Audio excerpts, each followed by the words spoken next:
For our next speaker, we have Adrian Dutton from EMEC, who is going to talk to us about the beetles of decaying wood in the Sherwood National Character Area. Okay. Yes, actually, all right. Good afternoon, ladies and gentlemen. I was quite late. Right, today I'm going to talk about the beetles of decaying wood in the Sherwood National Character Area. Oops.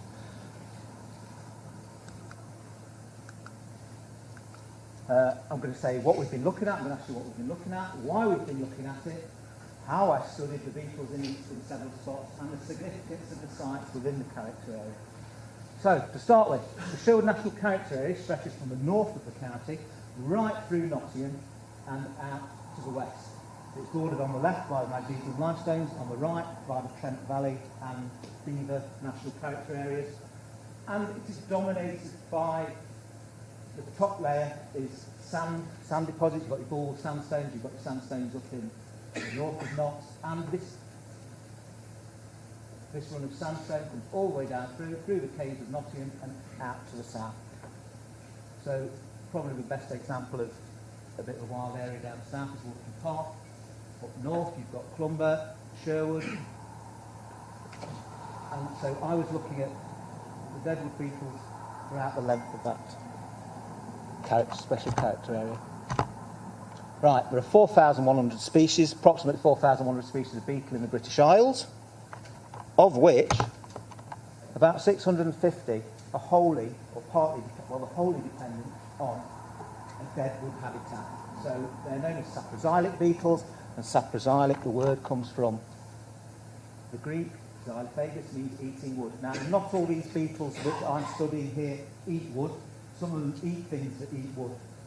But for part of their lifestyle, their life cycle, they need something that is either predating on wood or predating on a product of decaying wood. So fungi, another beetle species. So, and of these, there are 350 species that have been found in and around Sherwood Forest. This is over the last 150, 200 years. People have looked at the beetles of Sherwood Forest for a very long time, which I'll talk about a little bit. Right. As I said, they're dependent on dead or decaying wood, but for a part of their lifestyle. If you take that little bit of wood away, so if you take wood away for any period of time, their life cycles are interrupted, so you lose those species. So secondary woodland is not as good as pasture woodland or woodland which has been there for hundreds of years. So we're looking at, if woodland's been there since medieval time, it's probably got a good beetle fauna. If woodland which has been, it may have been there since medieval time and then clearfelled and then up again, so there's been a wood there for 300 or 400 years, it's not as good because there's been breaks in the continuity of wood at the site. Right.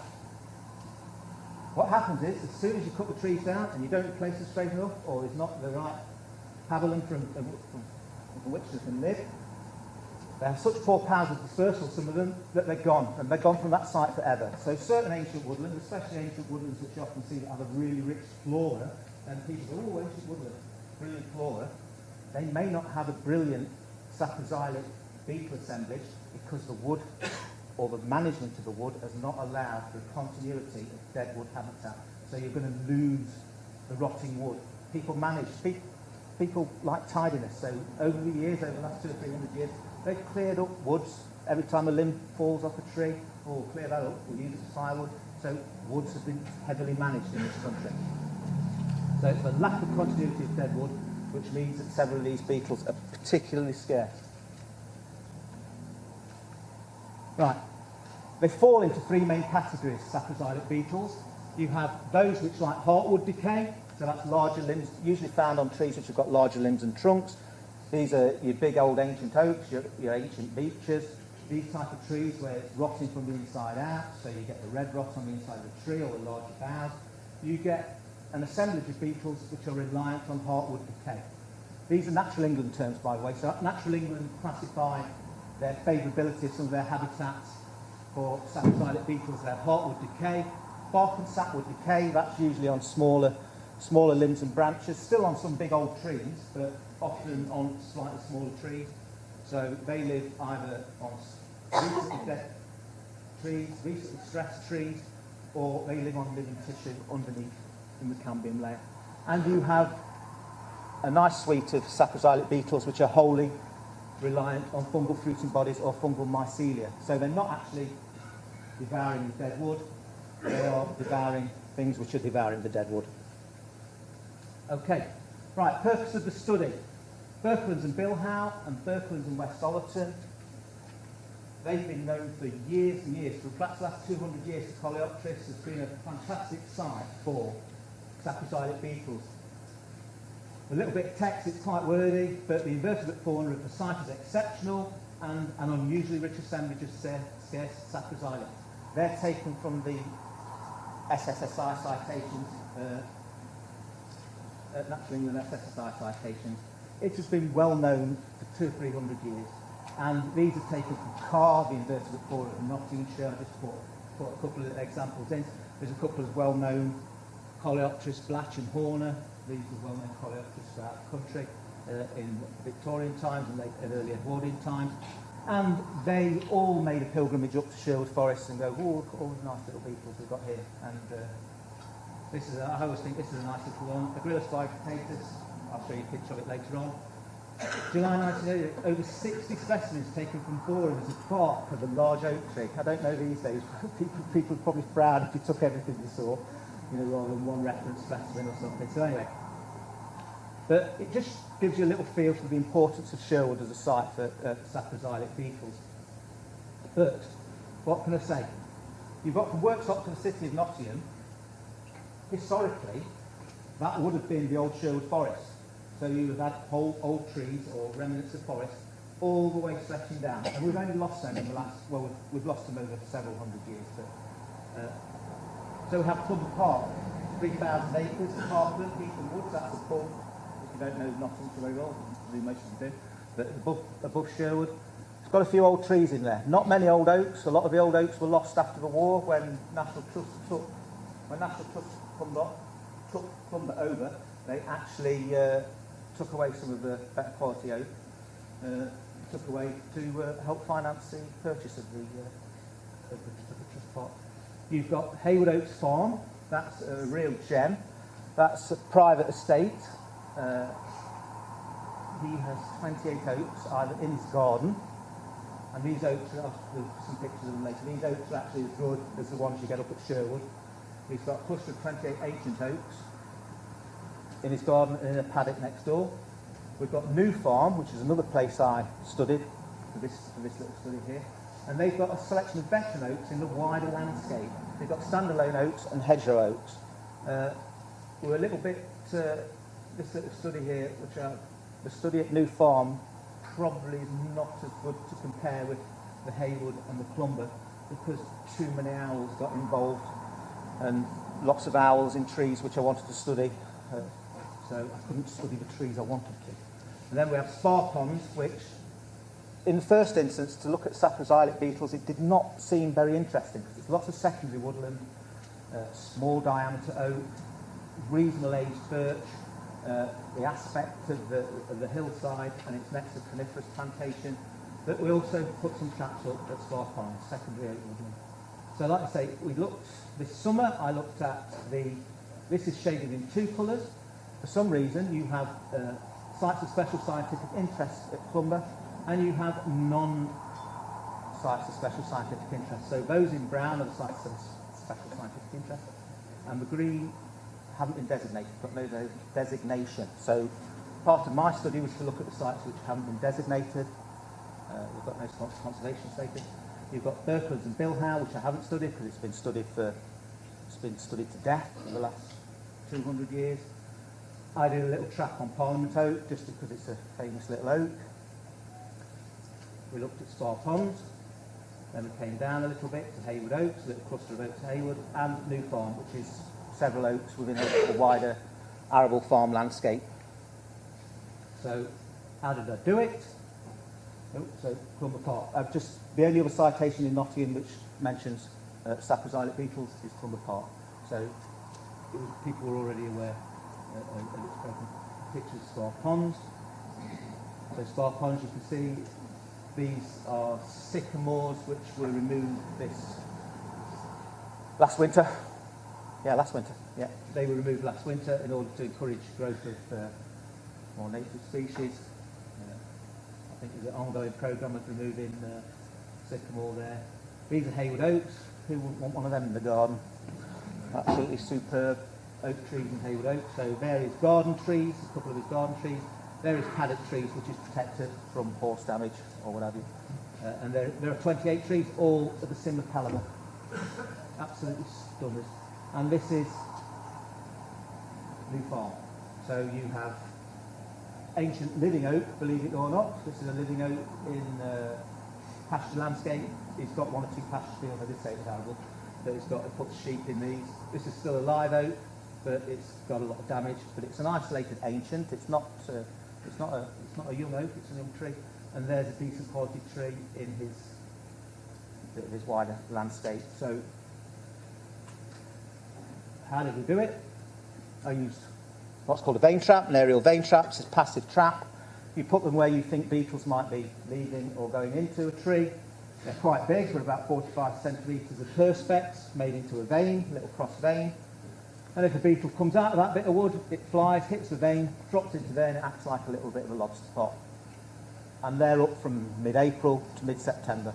So you get anything that's kind of like moving about between them months, it'll drop into there. You also check behind loose bark. You don't want to damage too much bark, so it's not something you do a lot of. You observe insects on blossom, so certain sites where there's hawthorn blossom, you have a little look and see what you can find. You sort out different trees. You don't put them all on oak, you don't put them all on birch, you don't put them all on beech. You do a little selection of trees, and you try to find examples of these type of niches. A niche what can allow beetles in and out of a red rock type environment, heart rock. If you want some beetles which like white rock, you trap a little bit of beech with a bit of Ganoderma fungus. Areas of fungal growth, so if you can see at certain times of year that it's been chicken of the woods or beefsteak fungus, you look for traps. You position traps where then fungus are, because remember it's still got the fungal hyphae behind the bark or anything, so it might encourage them. You look for tree hollows and areas of branch dieback and decay. So anything you see that's kind of like putting stress on a tree or anything, you're looking to put traps on them type of places. You don't just kind of go, there's a tree, let's stick a trap on, because you'll minimise your count. These are up from April to September. Every month, you unscrew that bottle, put a new one on, tip it out, filter it out, look down the microscope and go, oh, that's nice, or something like that. I've caught a lot of them. They're not trapped there again. There's another type of trap. You put these traps here, you put at heights because they cost about £50 each to make, so I don't want any like little utes from Mansfield kind of like deciding to, what's this mate, and trashing it.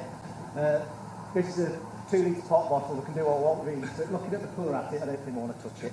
You know what I mean? So these little pot bottles, and all you do is you cut 3 veins in it, you fold the veins in on each other, so you can see there's like little veins, 3 veins, and you put it up where you think a little bit of interest might be happening.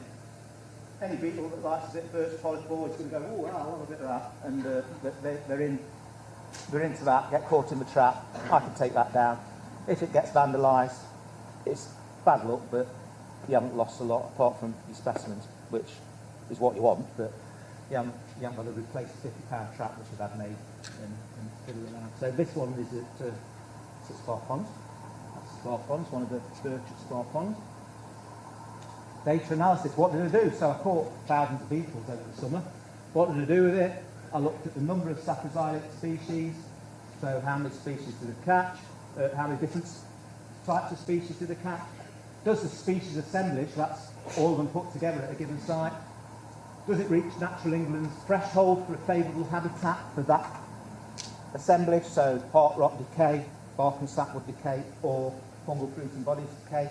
So if you reach a threshold, it might be like 19 species you've got to get out of the ones that they've used to create that assemblage. If you reach that threshold, natural England will say, oh, that's in good condition, or if it's not, I'll say it's non-favourable. I looked at the number of species that had a conservation designation, so whether they were nationally notable, whether they were still in the old red data book. Not all of these have been reviewed again.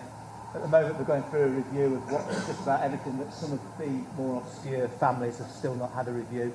So there were some that still had red data book status, which is, I don't know how many years old it is now. Quite old. Pardon? 1991. Yeah, I said that, yeah. 30 odd years, there you go. And species found used to determine the index of ecological continuity. I did two things. I did the index of ecological continuity, which I'll explain. I did what's called a saproxylic quality index. But I haven't got time to go through both, so I'm just going to do the index of ecological continuity.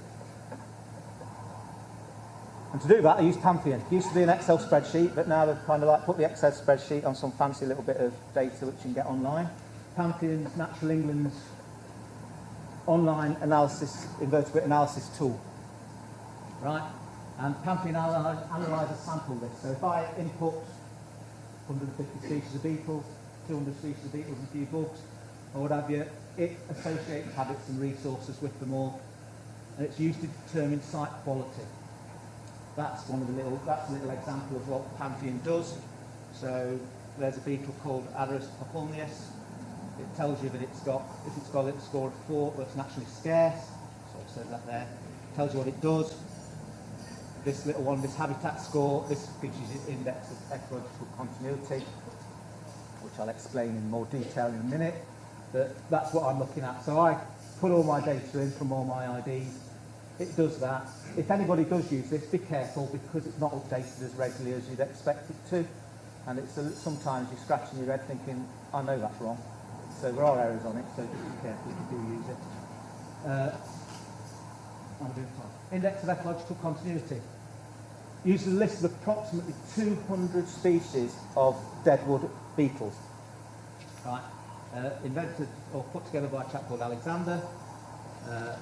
And what it does is it ranks locations in terms of importance dependent on the score that you get when you add the sum of all your species up, and I'll explain from there. So you get grade 1 indicator species. These are species of beetle which are only ever found in ancient pasture woodlands. So you only ever get them in real top quality sites. Sherwood, Windsor, Blenheim, Redden Hill. There's quite a few. But Sherwood's one of the top sites in the UK. Windsor's probably the greatest site in the UK for saproxylic. So that's one great park and forest. You've got grade 2 indicator species. They're usually always exclusively found in ancient woodland, but you sometimes find them in a slightly less salubrious place, or more salubrious place. And so those species you sometimes find in, I'm not going to call secondary woodland, but degraded pasture woodland or degraded quality woodland. And then you get grade 3 indicator species, which you're getting quite a lot of woods. And so if I went to a millennium wood, say a wood that's been planted for 20 years, a few millennium woods planted, I'd probably find 3 or 4 of those species in there. I could find, I'd find 1 or 2, but it wouldn't give you a good score, because say if you found 4, it'd be 4 points. But if you get a lot of them together, so if I got like 20, 25 1-point species together, you'd probably start thinking, oh, I've got something a little bit more interesting here in terms of woodland, and it's probably worth, it's got a little bit of worth a little bit. So, right, this is slightly complicated, but you don't need to go to right. So these are the sites. There was the same recording effort went on for Haywood Oaks, Clumber Park, and Sherwood Forest 2018, so they are directly comparable. So 12 traps, 12 trees, all aimed at trying to catch saproxylics. As I've said already, the new farm, I couldn't put enough traps up because there were too many tawny owls nesting or little owls like scooting out the trees in the couple of basic trees to let to clear off. Haywood Oaks. So if you look at the species, Haywood Oaks, 42 species of saproxylics, 6 with conservation designation, and it gives us an index of ecological continuity of 16. These numbers are important. People have kind of like put a threshold as to what it means. So anything above 15 is a site of regional importance. Okay? Next one, new farm. Didn't find a lot. An IEC of 9. Doesn't designate a lot at all. Parliament Oak, just did it as a lone oak because we were told too far. So Parliament Oak was nothing. It was quite a healthy tree to be honest. But, and then, right, Clumber, the non-site of special scientific interest. We had 149 species, 42 with conservation designation and an IEC of 81. IECs above 25 give you a site of national importance. IECs of over 80 give you a site of international importance. When we're talking about international importance, we're talking about in a Western European context, right?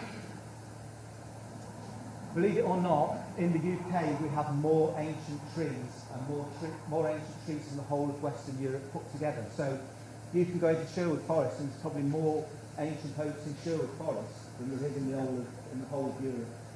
Perhaps not quite the whole of Europe, but if you add all of Nottinghamshire ancient trees, there's probably more than there is in the whole of Western Europe. Because most of the European forests have been managed for wood for hundreds of years. So they've had wood there for hundreds of years, but they haven't had continuity of woodland, because every time they get a tree, you think, oh, we'll make a house out of that, or we'll burn it for whatever. Whereas we protected a lot of these sites like Sherwood because of the ancient medieval hunting forests and what have you. So, Sherwood Forest 2018, this was done by Natural England Unit for Common Standards Morriston. They got an IEC of 64. But if you take all the records, for Sherwood, which is currently being recorded, you get up with about 300 odd species. There's more than that, but that's the last bit of published data to get hold of. It gives you an index of ecological continuity of 128, which is absolutely marvellous. So,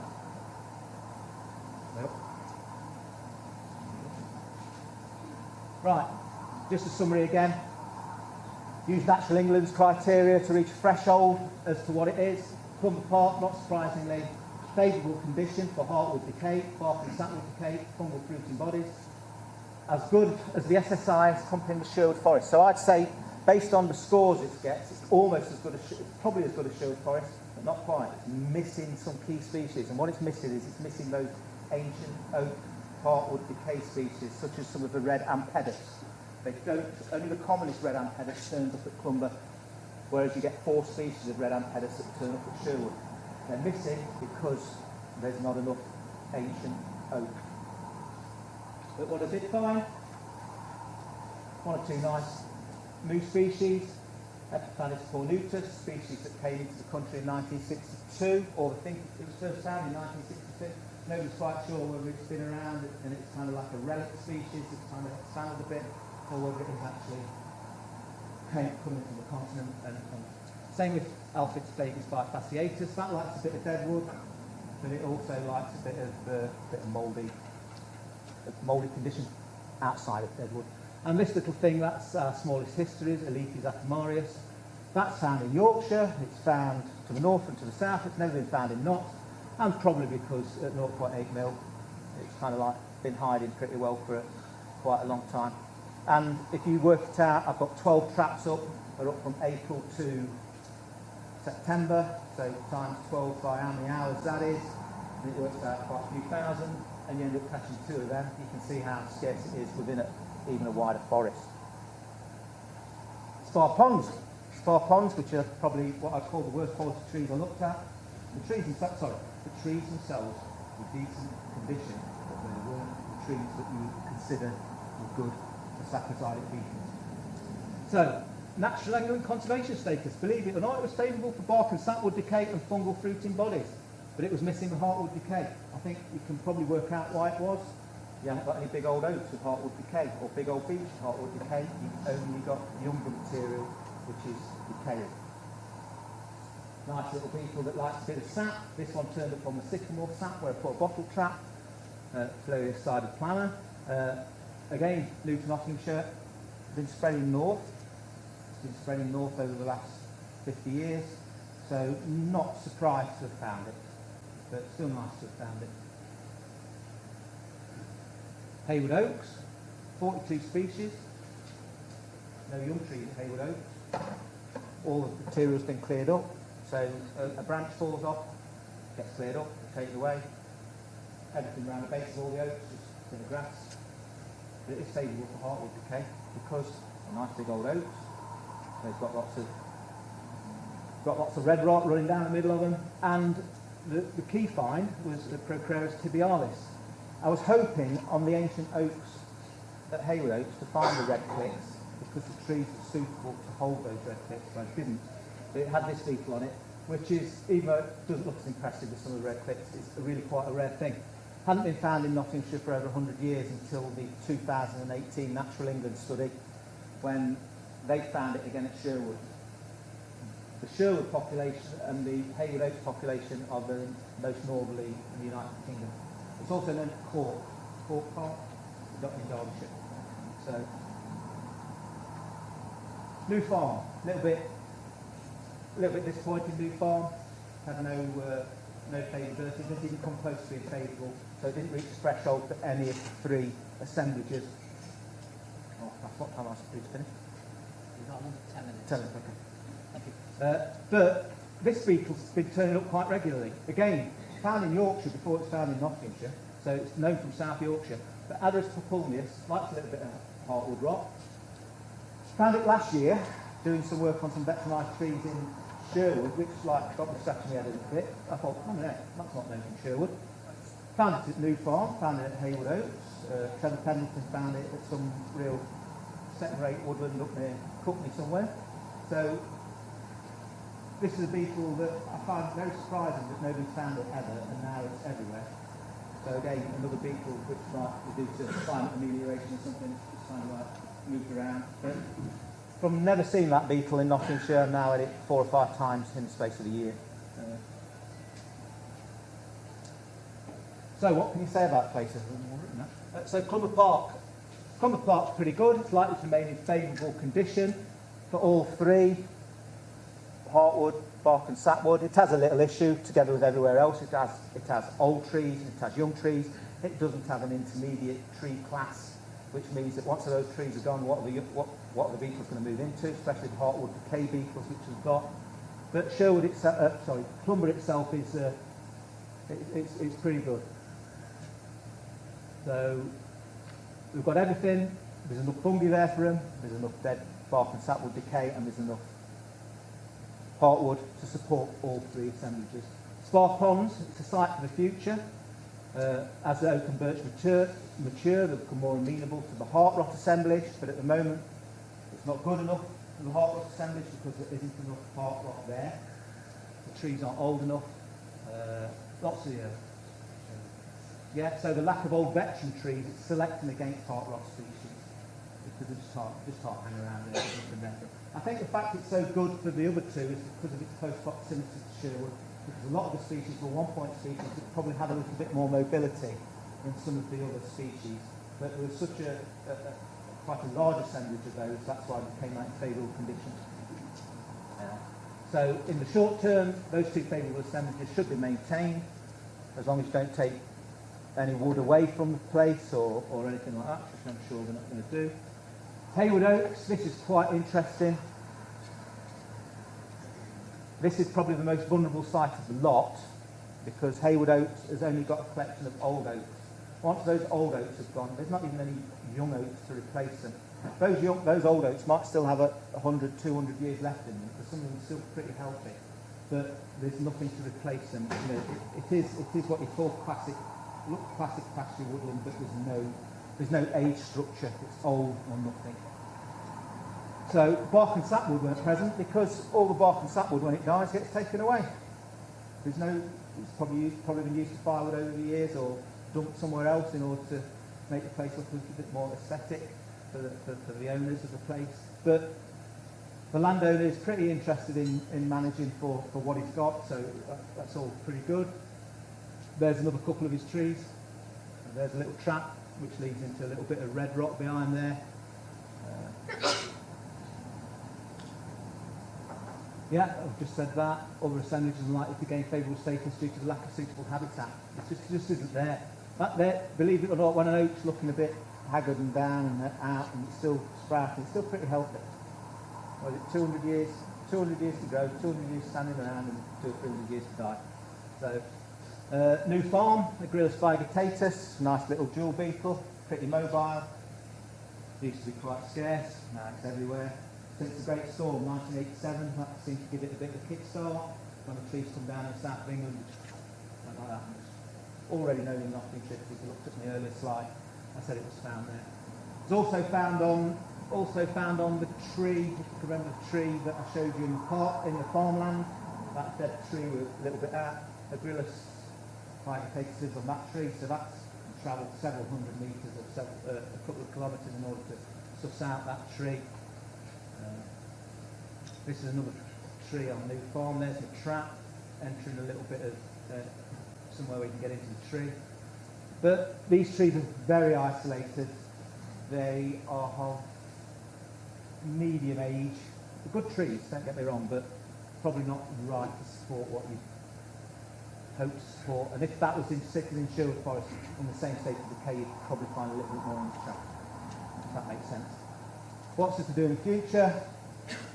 This summer I'm looking at the south of the site, Woolton Park. I've already had a little bit of a circle around Woolton Park. I found a nice little Stindus dubius, just without much trying. So this holds quite a nice actually scarce beetle. This is one of the old beech that came down a few years ago, and then the Nottingham Landscape decided to set it on fire, so it's not like that anymore. But there's one or two nice old oak there. Not many, a few old beech, a few old lime. So I'm going to put the same trapping effort into that as what I did into Hayward Oaks and Clumber. And before I finish, I'd like to thank National Trust, Heritage lots of fun because they gave me a bit of money, minus the major. They gave them a bit of money, they gave me a bit of money. Woodland Trust, RSPB, Forest Town Nature Conservation Group, and a few individuals. Amy Beavers carrying the ladder all the time, Gareth for setting the study up, Carl, Louise, Slono, Richard and Bill at the two farms, who are the owners of the two farms. Thank you.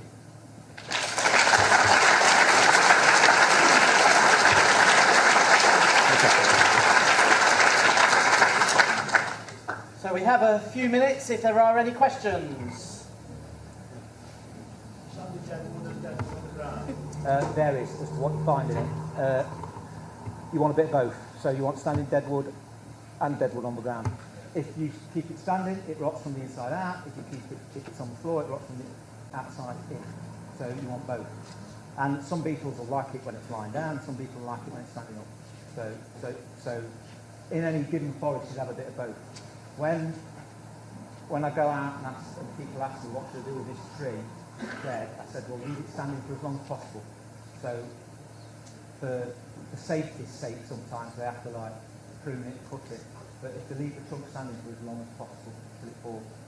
So leave it, because that's natural. It's natural to be like that for a bit, and then natural to be like that for a bit. There's a picture, is it quick to go back? This tree here was absolutely a superb tree, and this isn't part of my talk, but one of the problems with maintaining these assemblages of saproxylic beetles is the lack of continuity that's going to come through. There's the lack of continuity that's going to come through in the next 100, 200 years after I've gone. Oh dear me, there's a picture. Sorry. I'm just going to show you a tree which was that tree there, that's horse chestnut. Horse chestnut, in the first instance, you wouldn't kind of think that's great for saproxylic beetles. It's a fallen horse chestnut. There's about 50 species of saproxylic beetles come out of that one tree, fallen down, rotted to death. It was absolutely wonderful for what it was holding. They don't live half the length of time as your oak. So as a stopgap, I know people go, I can't plant horse chestnut because you get horse chestnut blight, it looks horrible. But as a stopgap, this is my theory, as a stopgap between the next generation of oaks coming through and the current generation of ancient oaks dying, these would fit somewhere in the middle when they start falling down. They would actually be like a little reservoir that kept populations going in certain woodlands. It's just an idea. Whether it'll gain any traction or anything or whatever, but it's just me thinking when I'm writing up stuff. Yeah. Are there any magical techniques you would recommend, like green bark or something like that? We've done that to veterinise some young trees.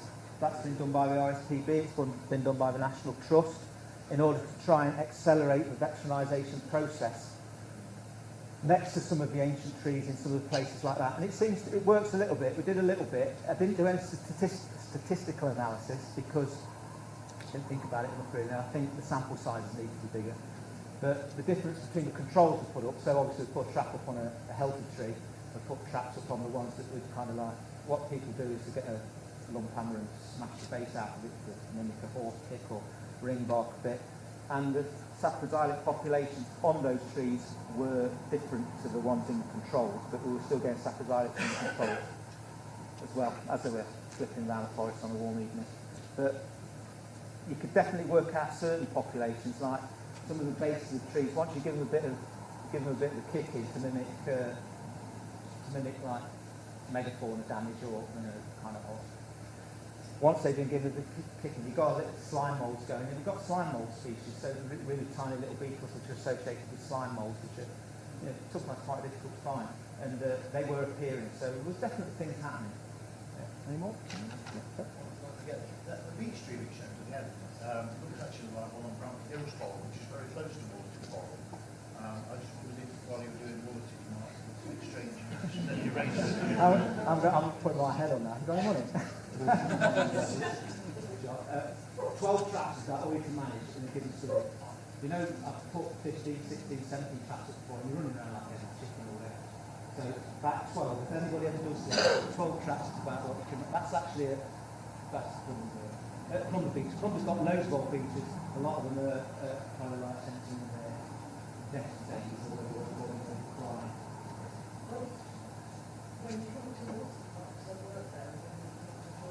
Well, the lady who's sorting out the Woollerton Park one, she was due to be on next, the lady from the Woodland Trust, but she's not issue.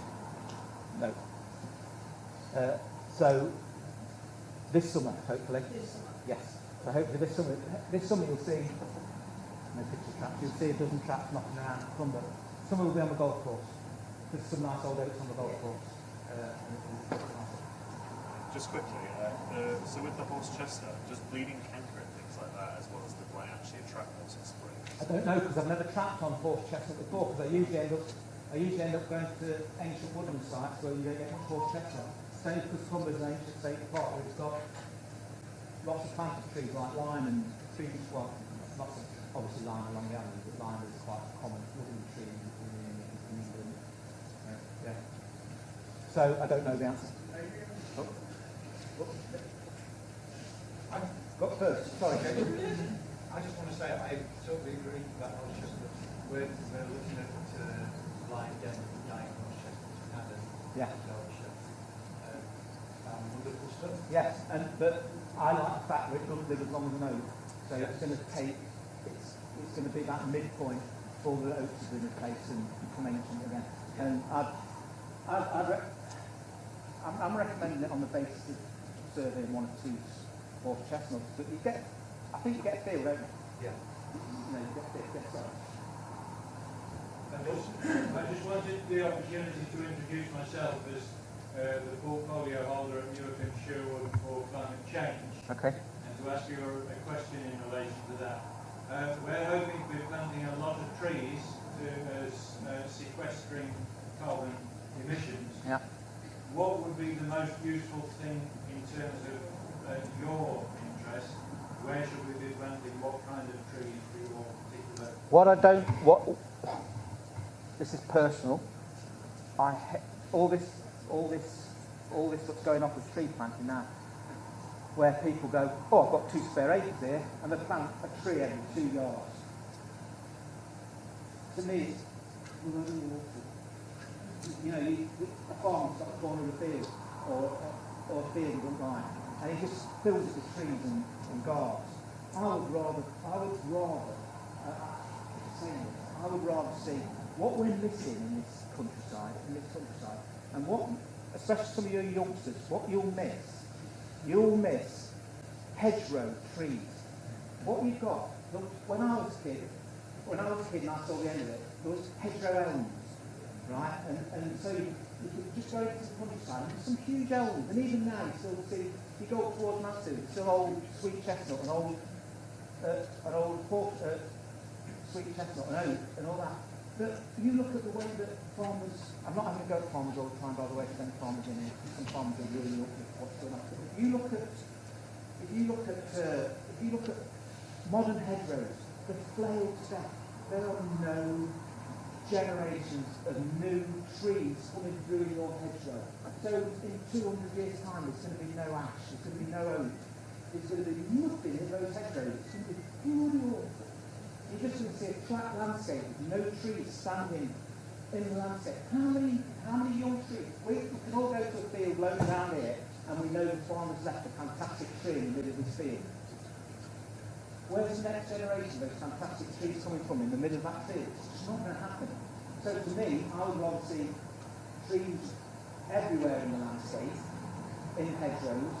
So, you know, the Welsh should be going on about, well, we've got to plant 10% out, or 20% of our land with hedgerows. You know, if they kind of just fork out the box a little bit and just planted all their little boundaries, or all, sorry about my language, but if they planted all their edges, field margins, boundaries with trees, it wouldn't affect their profitability. If you take out 2 or 3 acres, it might affect their profitability. It probably will, and people aren't thinking like that. People just go trees, square block, rectangle of trees, we've all walked through a modern wood. We've all walked through a new wood. And you've got old guards, you've got everything's in, nobody's been in to spin it. It's just a collection of straggly mess. Which in 200 years' time, 1 or 2 trees might have done all right, but they're not. There's no pleasure or enjoyment of walking through these 30, 40-year-old woods. I don't find any. And also, they're often planting trees where there's good grassland or good That's right, yeah. and destroying them. Yeah, but so What it's got- final thing to answer. Don't take any notice of what people say about. Look, I'm not an expert, by the way. I'm pleased. but I will always plant native trees. So people go, oh, we've got to think about climate. That's up. You know, the certain species of oak trees, they're living quite in warmer climates down in Europe. You know, things we could do. The trees we can plant. Beech quite likes it quite warm. You know, beech will probably do better in Nottinghamshire now than it has done in the last couple of 100 years. You know, so native trees, hawthorn, rowans, scrub edges, never ignore them. And I'd say, everybody, I say oak. I love oak. This will be the last question.